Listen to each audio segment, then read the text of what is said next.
discarded and completely lost to the ages until a detective was looking for someone.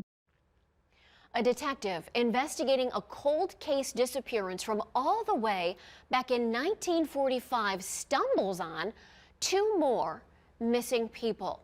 One case leading to even more mysteries than the next. Investigator Sarah Goldenberg taking us inside the case of Albert Frost.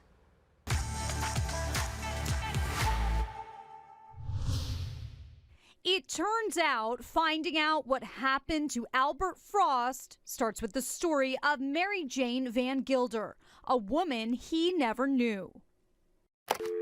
In 2018, one of Mary Jane Van Gilder's grandchildren reported her missing, decades after she was last seen in Richland County, where she was working at an Air Force depot during World War II.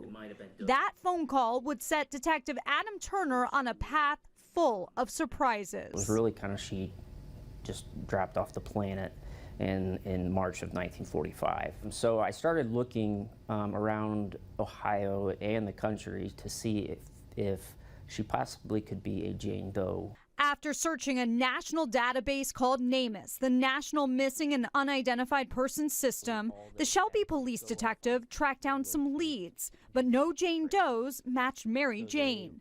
Then he came across this article in the Register Herald. From 1968, and it described the Jane Doe, 30 to 40 years of age, that was found in a creek after a strong rain by some children.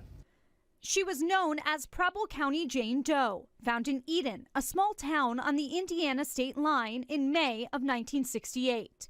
In late 2019, the remains were exhumed and taken to a state crime lab for testing. And they told me that they were able to do some DNA testing and the body was not Mary Jane Van Gilder. The story could have ended here. I could have easily just said, I'm done. This isn't mine anymore. This is Preble County's. But Detective Turner decided to press on, partnering with Moxie Forensic Investigations to develop a DNA profile and use investigative genetic genealogy to crack the case. There's just so many people that are unidentified and missing in this country. And it's been said it's the nation's silent mass disaster, and it really is. It took 3 years before they learned Preble County Jane Doe wasn't a woman after all. The human remains belonged to a man. After more than 50 years, he finally got his name back, Albert Frost. Until that moment, I did not know that Albert existed.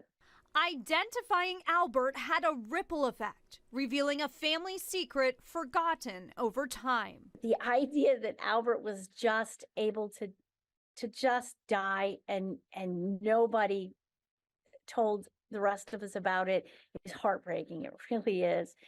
Find out how a great niece who didn't even know Albert existed was key to finding his identity.